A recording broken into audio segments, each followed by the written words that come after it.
So salute to everybody joining in, regulars, new folks. After fucking after party, yeah. Hey, I get it, bro. Yeah. Nah, let's get it though, man. I mean, a quick breakdown to the 5 people that are here and whoever's going to join in. Revamping, we constantly revamp the show, right?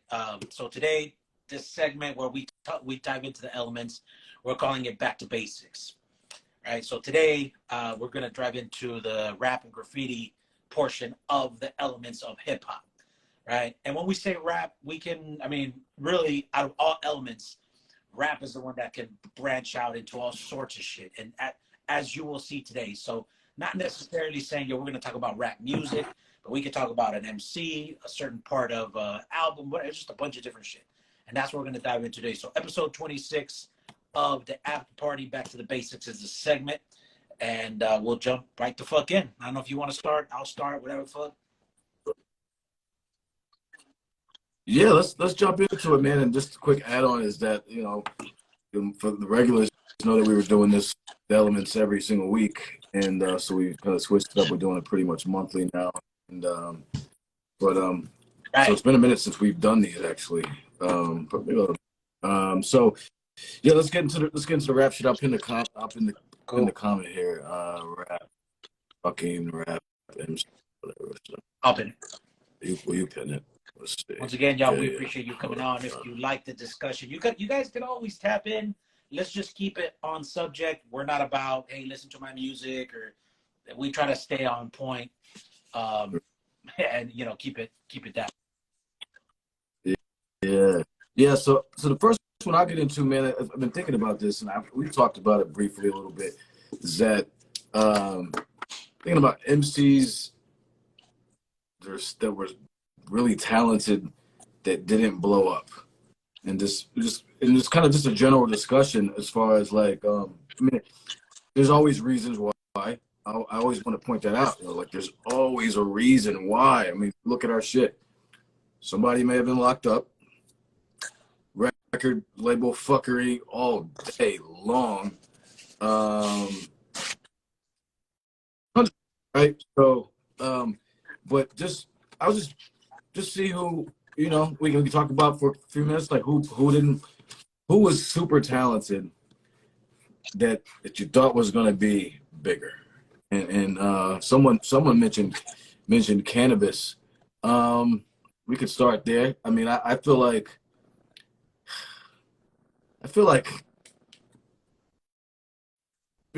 his songs didn't really add up to his lyrical prowess. Some of them, but you got anybody? So that's kind of where it is. Big up to everybody joining. Big up Why Not. Big up Profo. Big up fucking Trickster. Yeah, I was gonna say Trickster. Big up all our regulars. I know Williams. I see Janine. I'm sure she up in here somewhere. So yes, of course. So what? I mean, I agree to an extent with cannabis. Cannabis gets a little tricky with me, at least, because I don't think cannabis, kind of like a Chino XL, and I respect both, but I don't see them as. I might put Chino XL a little off to the side when it comes to that. Up until this last cannabis album, or maybe he might have dropped another one, but the one he dropped recently, the one you fuck with, I can't remember the name of it, but up until that point, I didn't think cannabis had what it took to put out an album. You know, there's only, and don't get me wrong, cannabis is a lyrical beast, but I'm not so sure I can take 12, 18 songs of just fucking going in battling, right? I want some content. Don't get me wrong. I fuck with his music. I fuck with the albums. But I think cannabis, one, the lack of production. I believe it was Rip the Jacker where he had Stoop, the Enemy of Mankind, if I'm not mistaken. Well, I was kind of like, all right, I can deal with that. Still not a strong album, but the production was a lot better than he had before. Not to mention the whole Wyclef bullshit. But I agree. Cannabis is one of them. Yeah, so who you got? You got anybody? Super Lover C and Casanova Rudd always comes into mind.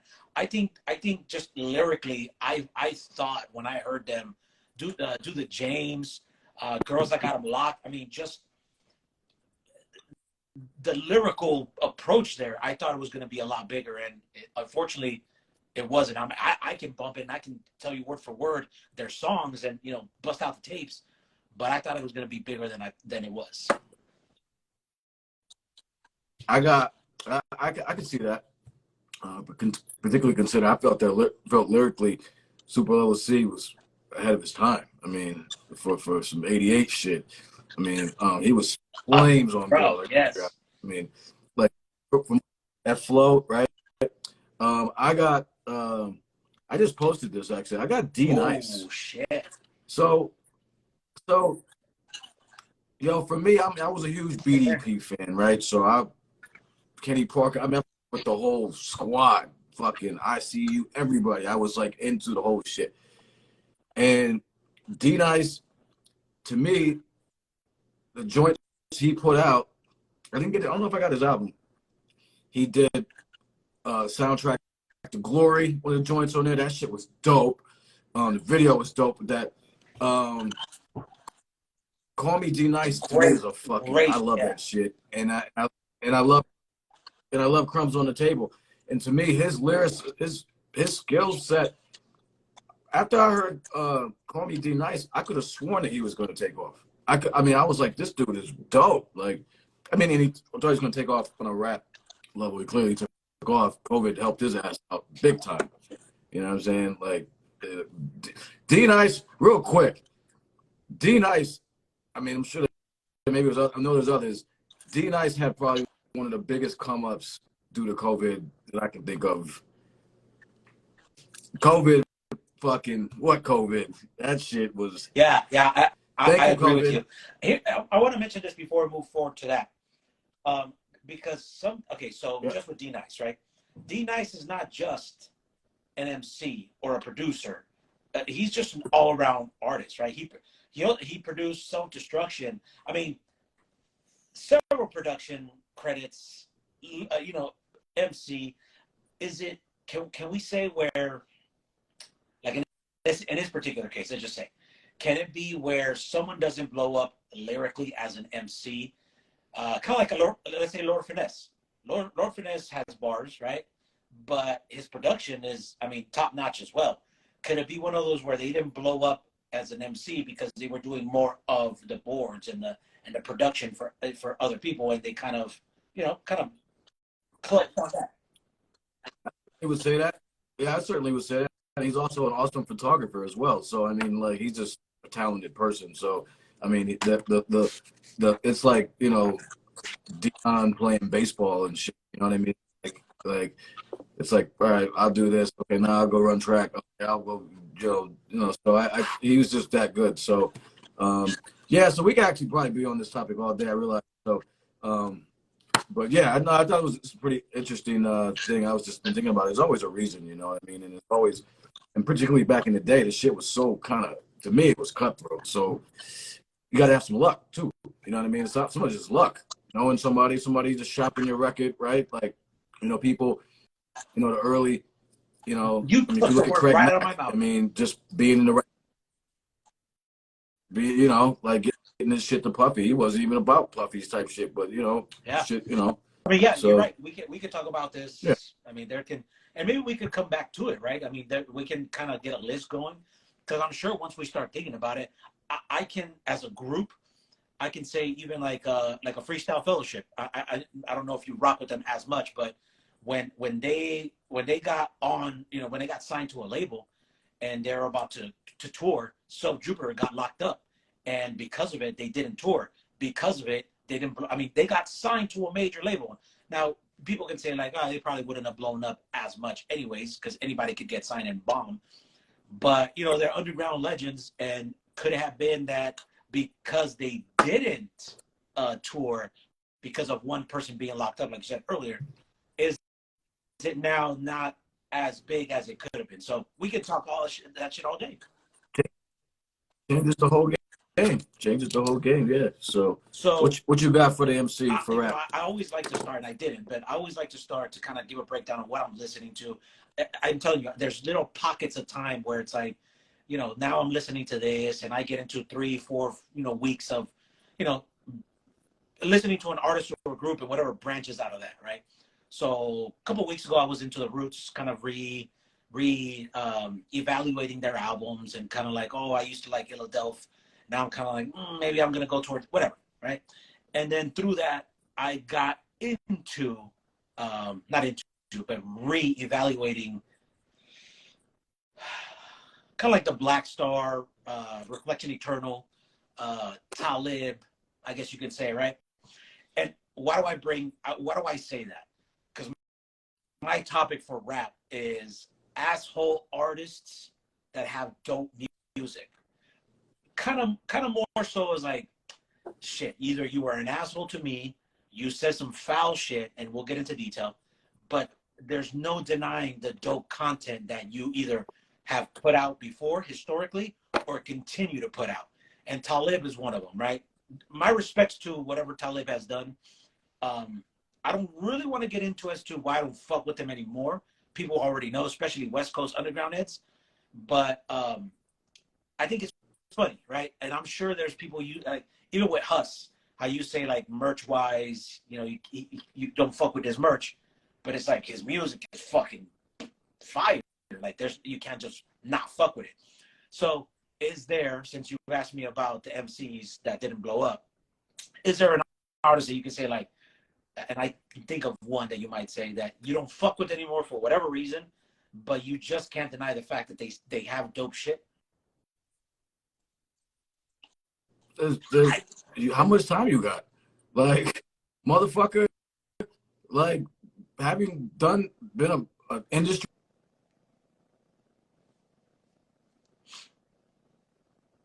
Most, okay? Don't get me started on this shit. When I saw this, I was like, okay, let's go. So, first of all, I'll clarify because I don't base it on hearsay. I base it on like either facts that came out in the media that are verified facts. Yep. You know somebody's a fucking piece of shit, or an interaction with me, or an interaction with somebody that I know. Like, so, like, I know like crazy shit that Ghost has done to people. So, but as far as me, yeah, Pete Rock, like, fucking that dude. Like, I don't know if he was trying to spark a match, you wake me up, but you did. So, man, like, I'm not gonna get into all the details, but yeah, like, he's a fucking asshole. You know what I'm saying? I second your shit on Talib Kweli. Fucking asshole.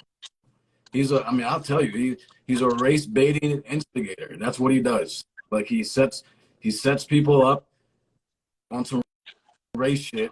If it's a white person, then he like goes in on him, like, and fucking wrecks him. Like, you know what I'm saying? So, yeah, I could go all day. And Pete Rock is, to me, one of the top 3-4 producers of all time. That doesn't change shit. You know what I'm saying? Africa Bambaataa, KRS-One is my #1 MC of all time, and he, you know, supports a known pedophile. We could be here all fucking day. Like, most of these motherfuckers are dicks, and the ones that aren't, you can count on one hand. So, you know what I'm saying? I can tell you who's dope, just to kind of soften it up a little bit. Everybody that I should say this, everybody that I'm cool with,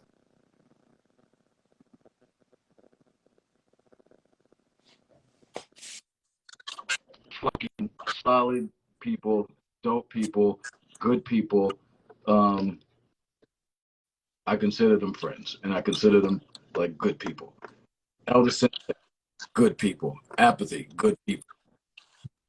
And Yeah, tapers off after. Yeah, and it sucks, right? Because you know, again, growing up in that era, I guess it doesn't matter when you grew up, but just Billy Dan's a good dude. yeah, no, good dude. and I'm glad you bring that up because again, we look at these people like, yo, my hero growing up, and then you get to a certain age, you're like, yo, you're just me. You just blew up, and you got a talent, and you blew up, and you're known. But yeah, I've come across again Talib, Razkaz, Volume 10, LA Cool, you know, from out here from LA, and it's not like I have ill approach it. Lord Jamar, like, I mean, I still bump Brand Nubian. I still bump, Talib stuff. And it's just because it's dope. And that's why I was thinking about that. I'm like, KRS-One being the most emotional disconnect. Everybody else was just like, all right, race baiter, this, that. But KRS-One, that's really on like some high level shit. And I told you, I'll have my music on shuffle. It comes on, and I almost feel guilty that I'm bobbing my head to like Return of the Boom Bap or My Philosophy or whatever. And it's like, nah, I mean, I can still listen. It's dope. I grew up with it. It's just, So that's where we're a little different. There's certain cats that, and cats that have blown me off. I don't. I mean, Jice one, motherfucker was. We had an interview. He hits me up at 30. He was supposed to go on at 9. I'm leaving the movie theater with my wife. About an hour. Jice, arsonist, Jice. You didn't fucking know. Yeah. You didn't fucking know. So I mean, whatever. You know what I mean? And like, and he even said, I knew you were gonna block. So you knew. That's an issue. See, it gets to the point. Again, if it gets to the point where you attack me, and Talib attacked me, but he blocked me, I didn't block him. I would never. I was, whatever. It is what it is. But when it gets personal, and you do so, like that. If I were to say like, "Yo, I got you on my live," because now you're taking up my time and you're playing with my time. Yeah, absolutely. It'd be like, fuck you and everything you've put out. I ain't fucking with you. Fucking out last one. Not last one. Last one. I mean, this go on 38 sketch. Okay. Fucking, and here's my rule that I'll never break again. I'll never do an interview with anybody that I don't really fuck with like that. You know what I'm saying? His publicist hit me up, whatever. I was like, oh, it might be a good look for me to do this thing. We had we were topping it up for about 20 minutes. We had a technical thing. Call got dropped. I don't know if it was him. That was it. I hit his fucking man up. He was like, yeah, he probably won't get back on. What? Fuck you. Fuck you. You know what I'm saying? Yeah, real quick, are there any comments at all? I don't know. There are a few comments. I was going to tell you earlier, you kind of froze up a little bit. See, they're not. Yes, I can't see. Nothing crazy. Someone said facts. I understand. I can't see shit. Cool. Yeah, I'm about to go out and come back in. I like. Yeah, so I mean, it really sucks, right? Because we come up in this shit and we look at these people as, again, just with like Talib, Lord Jamar. That's more on like the race shit, which really bummed me the fuck out because it's like I don't go into this hip hop shit looking at race, with the exception of understanding, right? This is in terms of the music, this is black music. I'm not gonna, I don't even want to talk about the whole guests in hip hop, but I understand that. I can't just sit here and be like, nah. But I don't even look at it that way. So when someone comes in like that you look up to, listening to them, when you grow up, and then to come at you directly like that, it's just kind of like, yeah, fuck y'all. What up? Can you see it now? I like seeing shit. Or you might let me know. Anyway, let's keep it pushing. Bet. We on graph now, right? Graph on the graph shit. All right. Hold on. Talking graph. All right. So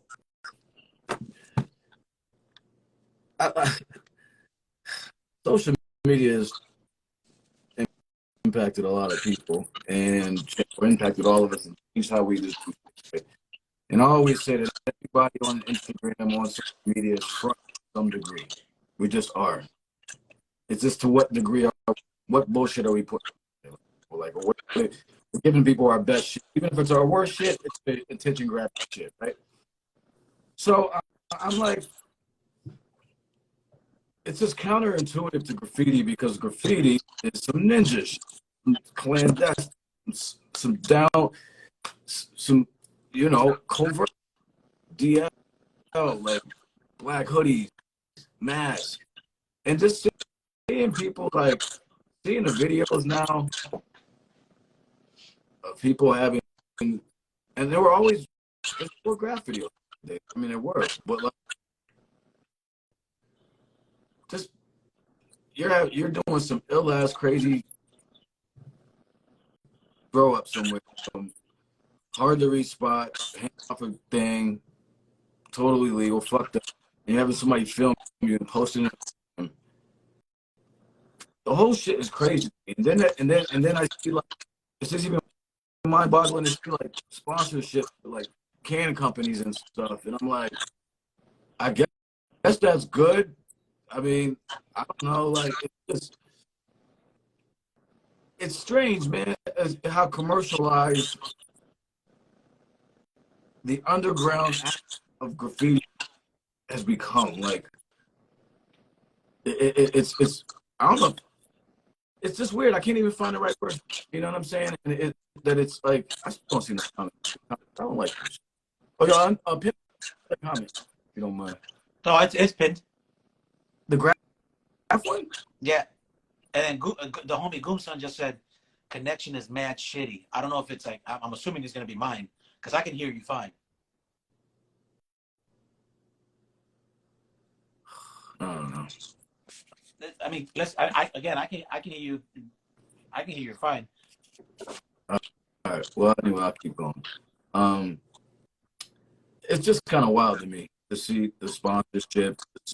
I've seen like really dope edited video. I guess I'm like, you're hitting like an illegal spot. I don't know. It's just a wild phenomenon, man. And I don't know what I make of it.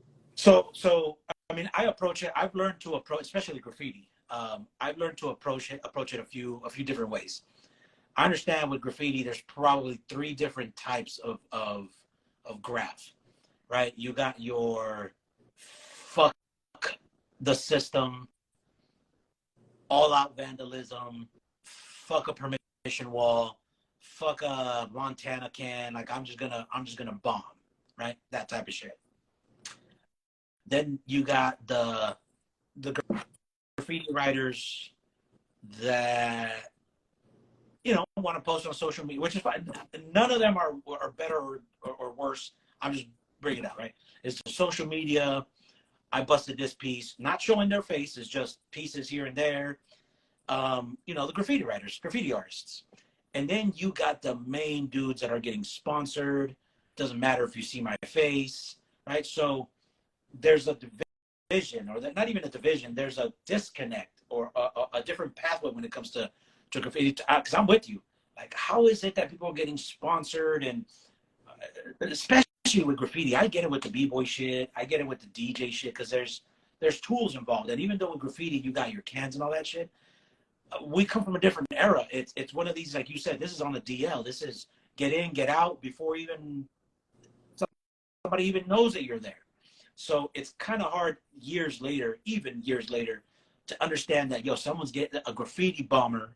I can't even say that. Graffiti artist is getting sponsored by a Montana or, not even I don't even they use Krylon anymore, but one of these spray cans coming in. Yeah, I mean, like Molotov or whatever, man. Like, it's weird. It's strange to me, man.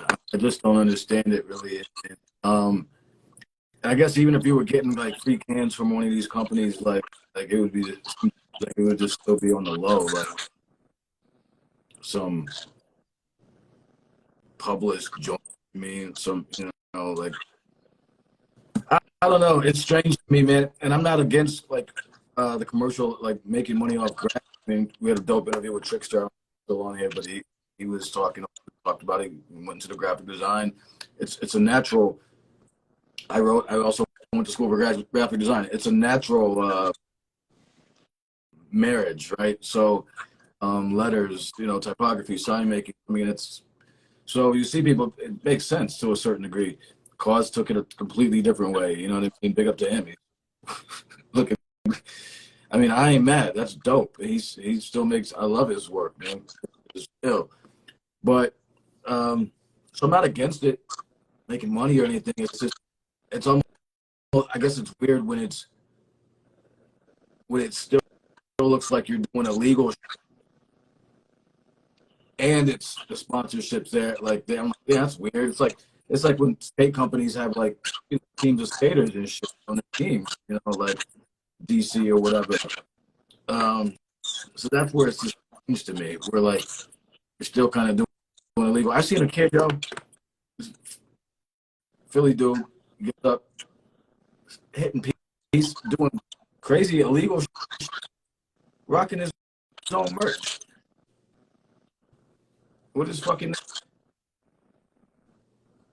I don't know. Yeah, we talked about and I'll say it. Fuck it.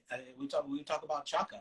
How is it that Chaka, fucking infamous graffiti writer, out in broad daylight, rocking, sweatsuit with his name all over it, tagging, and again, I bring it up because my question is, how the fuck do you get away with that shit?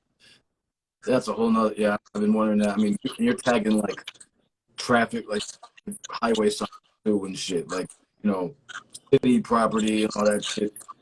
Huh? How the fuck, yo? How's that happen? I don't know. I don't know.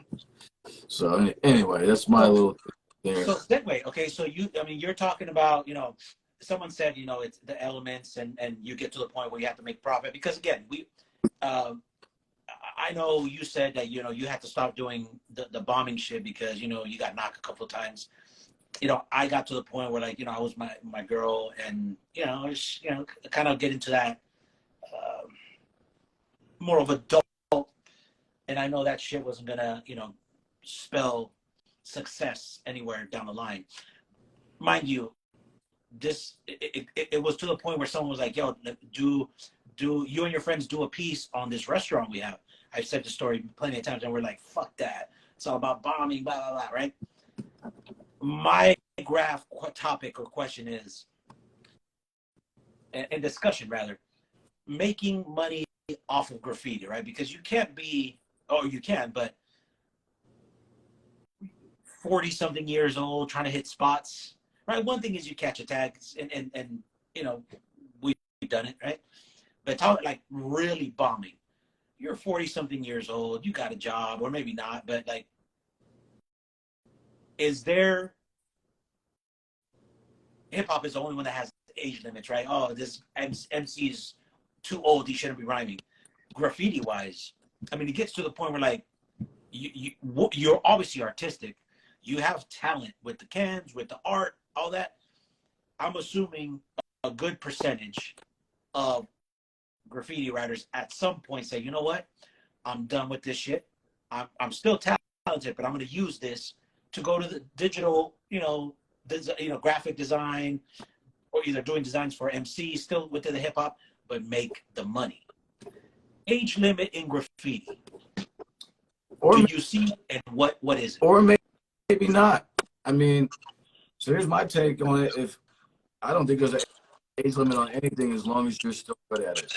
So for graffiti writers, obviously there's a lot of areas you can go, like the commercial route or whatever. But to me, I think if a writer, I've seen documentaries of writers that he's still getting up. So if you identify with writing as like on that street shit and that's what you want to do, and you can still run and you still go get and jump and shit, go bomb the life out of shit. If you decide to go a different route and say, okay, I'm gonna hang it up. I know, yo, I'm gonna tell you right now, I love this shit. I loved it so much that if I hadn't gotten hemmed up, that would probably be right there with dance for me. And I probably would have either tried to get in galleries or something, or I'd probably still be in the streets. I would still be writing actively, like, because that. So, I mean, I don't think there's an age limit on it. I think you do it until you don't want to fucking do it no more. As long as you can, if you're still nice, of course. Again, I say this with MCing. You should be better than, you know what I mean? And you should be better at 50 than you were at 20, because you got more stuff to talk about. You got more stuff going on. You got your vocabulary should be, you know what I'm saying? Yeah. Wait. So, yeah. So I don't think so, man. To me, you rock out, man. My mom, she's 73 and teaches like two aerobic classes a week. Teaches to like young chicks, and they can't fuck with her. They can't keep up with her. Like teaches like high end, and she spends like and cycles and shit and plays pickleball and does all this shit. Shit. You fucking, my mom will kick your ass. You know, like, you know what I'm saying? So, you know, you rock out, man. This life is finite. And so whether you believe in it, afterlife or not, this life is finite. So fucking go get yours. That's how I look at that shit. Whether it's in the art scene, commercially, or in the street, I'd love to see somebody out 50 something getting busy. Fuck that. You know what I mean? And I know that's not what we're talking about. But when we had Profo on, he was like, because I thought, I'm like, damn, 40 something, he's still b-boying. And then when he brought up, and all due respect to that b-boy, I can't remember his name. He brought up, like, he's 56, still competing. Fucking 56, still competing. And again, it's not about, I wanna win. And it's not about win. At that point, you're just trying to make a statement and say, I'm here, I'm still doing it. That's crazy. And yeah, you're right. It kind of goes into the graph shit as well. But I brought that up because I thought, okay, MCs, right? At least when we grew up, MCs were considered old at 27, or you're old. That's it. You're done. B-boys even more so, right? B-boy died out 2 or 3 times, and then it came back. He said 23, 24, something like that was a lifeline of B-boy, shelf life of a B-boy. So that's why I wanted to bring up the graph shit, because I thought graph, even though B-boy is active, the graph shit is 1, active, 2, destructive, 2, right? You've got, at 40, I'm assuming you either have a girl, a wife, maybe even kids. That would bring up a big deciding factor as if you're still going to be out there risking, getting hemmed up. Yeah, it depends on it, like, to the extent too. I mean, I would think also, like, you slow down. Maybe there's like some over 40 like graph steeds, right? Where you like, you're not out doing the super reckless highway shit, but you might go out and catch like a spot where you catch a piece where you know nobody's gonna come. You can take the time and shit. You know what I mean? Oh, and I know heads. I know actually MCs that are of that age still. I mean, I posted it. I'm not gonna name names, but Scott Crew. I mean, it's all there. Like, yeah. So that's dope. I like that. Word. Real quick, just if there's any comments, I can't see it, so if there's anything we want to talk about. There's nothing major. Here in LA is no longer. You understand? Just keep it. You just got to keep an eye on it because it's not. Yeah, no, we're good. All I right. mean, there's some comments, and I appreciate everybody, but nothing major. And I'll call them out because I know you don't see them. Yeah, I'll call them out and when they come in. Yeah. All right. So we're back to the rap shit. Or fucking kind of like along the lines of MCs that didn't blow, right? There's always a reason some of them couldn't make good albums.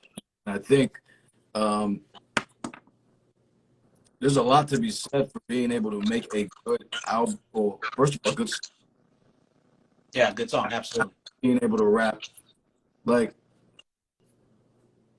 and a good album, and putting together and having some formula and a plan and a layout and however you want to do it, and some type of this organization. It doesn't have to be some super big, it doesn't have to be principal B, but something, right? Like just something organized where you put thought into it. And I think that is often overlooked. Super Nat is one of the best MCs I've ever heard in my life. I mean, but it's not like you're putting in a Super Nat album, fucking, I bring it up all the time. Jada Kiss, I fucks with him. Like I didn't fuck with Puffy. I fuck with Jada. Like I've heard Jada murder shit, and then he listened to a Jada album. I've skipped through a Jada album, and I'm like, what is this horse shit? You know what I'm saying? And so I just wanted to talk about that. I think what are your thoughts on that? Like I think there's we can talk about MCs that can rhyme that have put out disappointing albums. You know what I mean? Like, damn, based on what I heard this, I thought I was gonna get this, and we got, you know, several factors that go into that. One, and really, I hate to go the generational era route, but these days I think it doesn't happen as much as maybe back then, or maybe vice versa. But okay, so one, I'm going to split up the eras, right? So now you can say, well, I started rapping because I'm hearing all these albums that predate my existence. Now you got 79 through current. Back then, you didn't have social media, a Bandcamp, iTunes, a Spotify. So you're rhyming on the block. Um, someone notices you, okay, you got bars, let me get to a producer, then all of a sudden you're stuck in a either a studio, you got crazy bars but have no idea about a 16, a hook, a chorus, storytelling. You got 8 to 10 tracks and no real, step, right? You just put a bunch of shit together, right? That's where politics come in, right? That's where the label comes in. And now the label is kind of putting you into it should sound like this, it should sound like that. And then that's not your style. Hence with the cannabis shit, right? These days, now you kind of know, you hear or whatever. Now these days people are trying to sound like everybody else. The art of making a song and the art of making an album, I don't think gets pressed as much as it should. Yeah. Again, generational. I know how to spit. This is not the topic, but I'm going to mention it. When these cats just grab beats from YouTube and just, I know they call them quote unquote mixtapes, which is something I hate. But I get it's a thing. I get it. But nah, I mean, you have, as picky as you are with your bars, you have to be picky with that production. You have to be picky with. Here's the thing. I made 10 songs. Those 10 songs are going on this album. Wrong. You got to make 30 songs and pick the best 10 that flow together. That's part of making a good album. You can't just say, I've recorded 8 songs, and these 8 songs, regardless of what I'm talking about, I'm putting on an album. Right. Or you have some sort of idea, or you can go another way and say, I want to do a concept album and kind of about this and this topic and put together a bunch of tracks that related to that topic. And I mean, just put some thought into it, man. There's a lot of ways to do it. There's no one way. It's just put some effort into making a cohesive project. That's all. Like, be creative, but like, there's tons of ways to do it. You know what I'm saying? Like, but just try. Fucking, like, damn. Like, don't just rabbity rap. You know what I mean? Like, about nothing. Like, Cassidy can rhyme, but I mean, I listen to a Cassidy album. I mean, say this. I'm just saying, put some thought, put some effort into it, and put together a project. I mean, use your imagination, but show that there was some thought.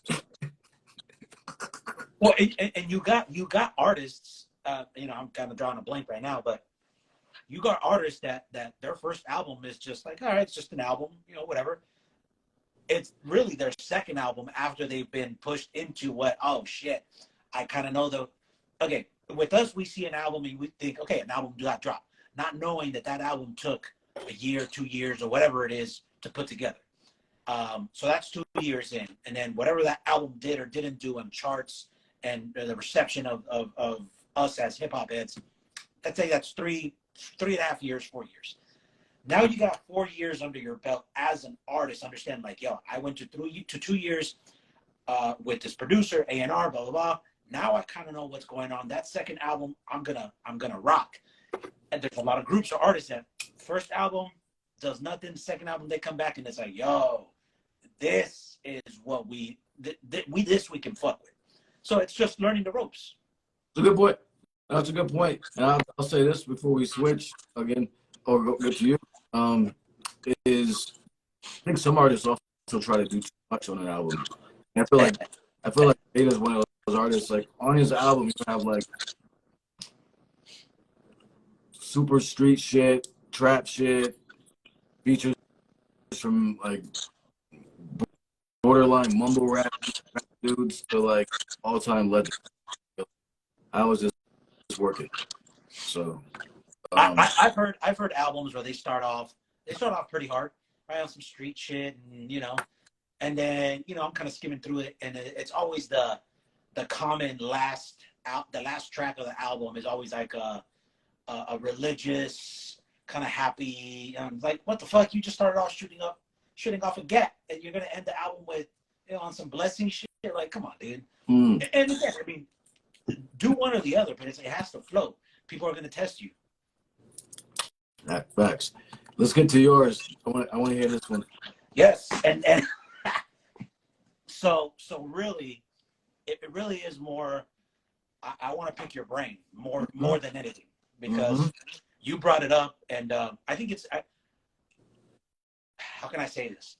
I understand, but I wanna hear it from you, okay. Right? So the topic. The funny thing is, I never called it chopper style. So to me, it was always like the tongue twist style, the fast rap. I never called it that. All right. And we're not going to sit here and talk about who did it first. I'm just talking in general, chopper style. And so name a few artists so people can at least. Yeah. So chopper style. I mean, the most famous one that everybody knows is the Bone Thugs and Harmony style, right? Twista, Bone Thugs, Busta Rhymes started doing it with maybe even giving some. He was fast, but not tongue twisting. Give Me Some More was his first chopper style, quote unquote. Who else? I mean, several people do it now. Crucial Conflict, 3 6 Mafia did it a little. I can't say too much. Do or Die. Just the name does it, right? Eminem, does he do it, right? Eminem's done it. Yeah. I can't say. See, again, I don't. The people I mentioned, that's their style. With the exception of Busta Rhymes, because Busta Rhymes, that's not his style. He did it because someone else did it, and he does it once in a while. But like Bone, that's all you're gonna hear from them. Crucial Conflict, that's all you're gonna hear from them, right? Twista, he'll flow slow once in a while, but for the most part, that's his style. So I bring those people up. But yes, Eminem's done it. Fucking Busta Rhymes has done it. All right. So chopper style, that's what we're talking about. The fast tongue twisting shit. Now, recently it came up. I can't even remember how it was. And you said, well, actually, I'm not even going to quote you. I'll just let you confirm it. I'm a fan of the chopper style. Not all the time, but I'm a fan of it. For the most part, I mean, I'm a big Bone fan. Pre-Resurrection album. So Creeping on a Come Up, East 99 Eternal, all that up until the Resurrection album. And even the Resurrection album was kind of like, eh. But to me, it was super dope. The Art of War, super dope. Freestyle Fellowship did it. I can't leave them out because that's the whole conflict. Chillin' Villain Empire, so and so. I've heard a lot of people say that it's the original mumble rap, which in a sense I can understand why they say that. Even though I don't know. Let me ask you that first. Do you think that mumble rap is an offspring of the chopper style? I knew it. Okay. Not even close. Yeah. I mean, with like Twista, out of all people that do that style, Twista or Tech Nine and Twista, I think, enunciate these words so nicely. Bone harmonizes, so it's kind of hard to understand them sometimes. But when you actually read the lyrics, like, yo, you're actually saying something. It's just a harmony that kind of throws you off, that he didn't say anything. Or even like Busy Bone has that high pitch when he's singing. But here's my question. What is it about the chopper style that you like or dislike? I mean, first of all, yeah, I'll say that like I dislike it, or don't, I should say I don't fuck with it because, well, I'll say the good part is that first of all, it actually takes talent to do that. So say that it's mumble rap just because I can hear words when Twist happen. I can hear shit that he's saying. I can hear it's just really fast. Um, for me, it's just overload. That's all. It's just too much, and I can take it. And if it was like a breakdown song or something, why is Intelligent flips it in Game of Death? Why is Intelligent?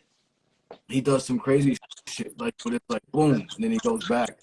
So I just can't. So when I say I just can't listen to that style. Like, is it like it's just too much? It's just over. It's just too much sensory overload for me from like a because I don't see the need for it in such high doses.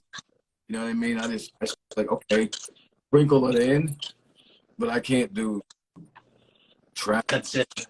No, like no. So I don't hate it. I mean, I never fucked Bone Thugs for a lot of reasons. We can talk about that Cleveland shit because really they took West Coast shit, and that's not how Cleveland is. Or you know, like, because I spent so much time in Cleveland. That's not how Cleveland rocks. You know what I mean? So I don't. Anyway, so I just didn't like the singing and shit. Like Twister, when I heard some early, I'm like, damn, this dude's dope. Like, but then I was like, okay, I can't. After I heard more, I'm like, I need something. I need dial it back, fam. Yeah, Like, yeah. So that's really the main thing is that it's just too much for me, like to consume in large doses. That's all. Let me add, and I appreciate that response because again, I've heard that, and on my end, I rock with it, right? Not. I mean, again, out of Bone, Twista, and Twista, real not certain Twista music because Twista can get a little more on the pimp shit side, and I don't really rock too much with that. There's only too much of that I can take. But when you say it's too much, I get it because in recent times, I'm getting Adrenaline Rush. Someone said Adrenaline Rush is a classic. Absolutely. Absolutely. And we'll talk about that later. But in recent times, and I'll bring up Busta Rhymes. I don't know what the fuck that song is called. My wife tells me, like, dude, shut up already. But I always bring it up. It's because I'm sure you heard it when he says, "When I feel that I gotta get away, but I know when I don't, I don't ever stop." Whatever that fucking song is called, I think it's with Usher, and he's trying to rap fast. And again, he comes. Busta Rhymes is solidified. Give Me Some More was dope. He did it, and that was the only. I love that. Oh, it's a great song. There was another fast chopper style song with Mystico on that album, which was good too. But that was that. It wasn't like his whole album. He was trying to be like something different. It was just 2 songs done. Now, especially that song, and I'm like, okay, you're trying too much because one, all you're really with him. Again, I'm only talking about him right now. He's just trying to get words, and other artists do this as well. But you're trying to get words that you can put together that roll off the tongue like a motor. Do you really want to? And if you look at those lyrics, if you print them out, he's really saying a lot of the same words again. Then I gotta go. Then I gotta get it. Then it's all. Then I gotta. So gotta. Then I gotta. Your tongue is doing all this shit, so it sounds fucking fast. But when you decipher the lyrics, like the fuck, you're not saying absolutely nothing, like nothing. So I'm feeling the way you felt. Like that's one, it's overload, and it's overload of a bunch of gibberish. That's true. That's true too. That's true too. Because here's the thing. That's a good point. I mean, I wanted to add on is that if it's so fast, I can't understand what you're saying. I mean, if I'm only catching words here and there, I don't even know what am I listening to? Like what am I listening to? I can actually understand what Bone Thugs was saying a lot of times, or at least knew what they were talking about. But like, I don't know what Twister's talking about. I don't know what some of these cats are talking about. Like, it's so if I mean, so that's the other thing too. If it's too hard to understand, I at least want to have an idea. Is it street shit? Is it this? Is it that? But it's if you're just trying to you know, then yeah, like, you know, so that's my thing with it. You know what I mean? I think in dosage it's cool. You know what I mean? I'll say this before we, you know, whatever switch or we can keep finishing. We're only got 8 minutes left. Holy Is shit! I just saw is, that. is that I'm really surprised you fuck with Bone Thugs. Like what is so? Why? Why? Tell me why. I can finish it off with this because I mean, let's talk about it. Yeah, let's finish. I mean, so I mean, not that I think they're like whack or anything because of my opinion. I mean, I didn't rock with them for a lot of reasons, but I'm surprised that you rock with them. Like one because I weren't they on some. I mean, at least from the shit I've heard, I thought they were on some more street shit. Um, um, two, I didn't think you would like the harmonizing so much. That I can't take. That's one thing I can't fuck with a lot of in shit. So, um, I didn't think you would like that. As like that would be your thing. Yeah, really, the content I didn't think would be your thing. Really, like just and just considering it's just I guess because they were so popular too. Like they got so pop. Like you know, your shit was a little more underground, Yeah. and so their pop they got pretty big. Well, Yeah, let me tell you this. My cousin Joe's not on here. Like, yo, seriously, um, you know, I can tell you. Ask anybody. Name one artist that they can tie to me.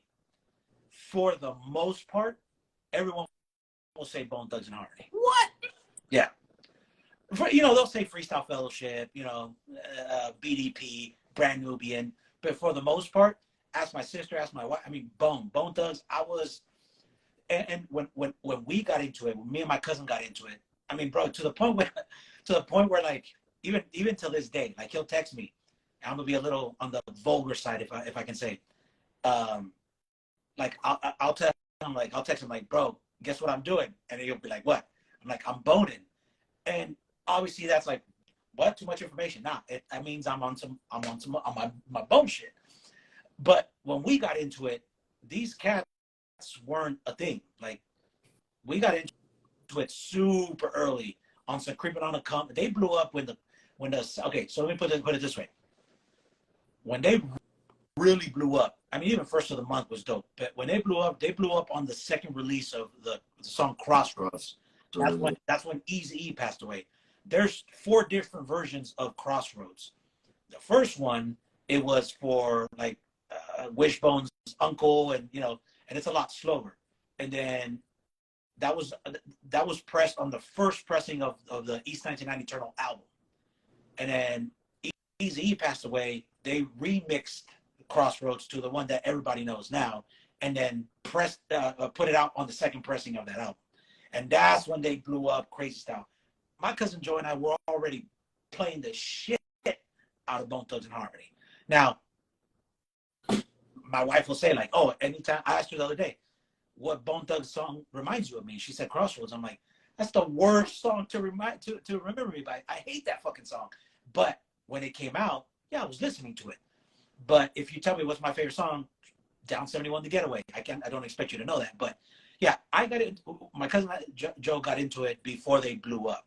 In terms of content, it was 94, 14 people I was hanging out with. It was going that route. Thank God for wifey, because she got me out of that. And honestly, now that I'm thinking about it, you know, my life could have gone another route, bad route. And I think that might have been a clutch to the street shit that I was maybe going towards, and I kind of hung on to that, kind of like a fantasy. Literally, this is just coming to mind now. But I mean, I like some street shit. Don't get me wrong. I want some MOP shit. I mean, I love street shit. But to them, I mean, the talking about the Ouija board, the fucking guns and yeah, it was almost like a cult thing that my cousin and I put it this way. They took away our tape because we were locked in the room. We were locked in the room listening to. There's a song called Mr. Ouija, and they're talking about Ouija. Ouija, are you with me? Will I die a bloody murder? Asking the Ouija board. So my cousins were like, dude, you guys are on some satanic shit. They took the tape away from us. You can never hear it. And our thing was, there's a part in the beginning where you can hear Eazy-E talking backwards, and you can hear them loading clips. And we play that shit on repeat. Just I've always had a thing about hearing clips and cocking like just all that. So I don't know. It's just it's kind of weird. But again, anything. I'm only down with their first 4 albums, and other than that, Wow, that's interesting, man. You gotta try to put that in the doc, man. That's an interesting. Oh, that's. I mean, that's gonna go on the Bone. Okay, so I mean, obviously, you guys know, I MC. I've never put out anything, but my styles, a little bit of Rakim, a little bit of Common, a little bit of Bone. I can do a chopper style if I wanted to, and I do. I have songs like that, but yeah, man. I mean, I love it, and that harmony, shit. I don't know. That harmony was really more like Motown type. Just it just reminded me of like that soul. Yeah. I gravitated towards it. And it's also interesting because I'm thinking age-wise, right? Because like now, like we're 4 years apart, but that doesn't matter. But like, I mean, you were 14, so there was some different shit going. Oh, okay. As soon as you say you're 14, I'm like, oh. Yeah, that I mean that right there. I mean, it's literally 14. So really 14, 13. It was like 14. It was really, man. I can name the people I was hanging out with, and I get it. So just right. So 14, it was like fucking, I think Onyx for me. So walking in New York. I mean, again, that grind, I mean, I was there, but then I turn around and be on some, Gangstar, So, but yeah, man, I rocked. I can't lie to myself. I rocked Bone heavy. Wow, no, that's dope. That's what's up. You know what I'm saying? So just because you asked me, Rubik's stepped in and said he never got into them as well, and I get it. I can see how you guys think like, yeah, because I come off the fucking underground shit and hit you with, and then knowing like Bone was super big, and I tried because with the Tupac shit, when people pump shit in my face too much, it kind of kills it for me. For whatever reason, Bone being pumped in my face never made me dislike them for whatever reason. That's crazy. I mean, that's what's up. You should try to get one of them as a guest one day. Yeah, absolutely. So Chucky Boogie Brown, bro, you're not gonna put me on the spot like that. So he asked me if I had to pick one, Notorious Thugs or Thug Love. I'm assuming because Biggie is on one of them, Pac is on the other. Shit. I'll probably have to go with shit. Notorious Thugs. There's just a lot more going on in the production. The Thug Love album or the Thug Love track, even though, like I said, I love the whole gun shit and it's part of the production. The beat is bland compared to the Notorious Thugs album or track. Yeah. Still love both. All right. Bone talk. I don't know. Yeah, so I'm telling you, bro. Them freestyle, Brand Nubian, like I can talk that shit all day. Yeah, that's dope. That's dope. Show is over. It's over, brother. Over. Done. I had a graph topic, but it was literally 3 minutes before we got on that I put it in there, so I don't feel I lost anything there. Tell the people what you got going. I got merch coming, and I'll talk about that in a bit. You got what coming? Merch. Oh yeah. Oh, dope. Yeah. So on the immediate horizon, we got a LSA interview up that we had last up. We haven't traveling. So that'll be up. We dropped Jules. He explained his philosophy on doing features, why he does them, and why he works newer artists. Dropped a jewel about some production credits that people may not know went to somebody. You know, so Oh shit. good interview. And then next week we got a dope show.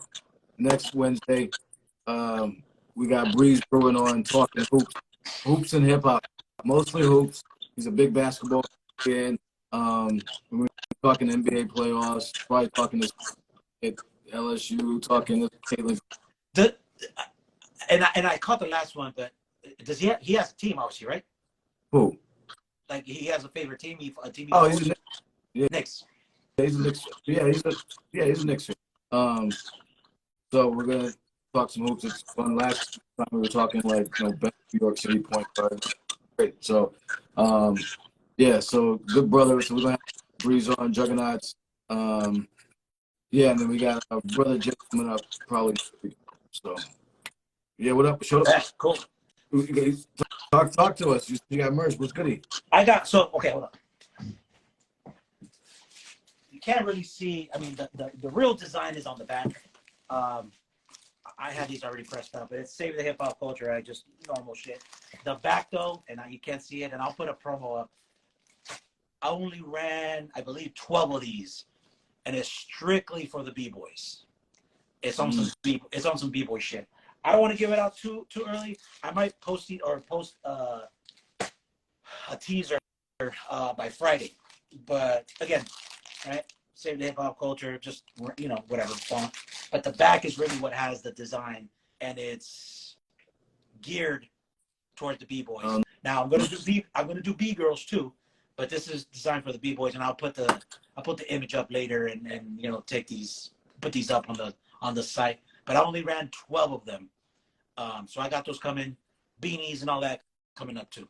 Dope shit. Janine, I got you. That's not even a question. Dope shit. That's what's up, man. Let me know. I'll help show some love to them.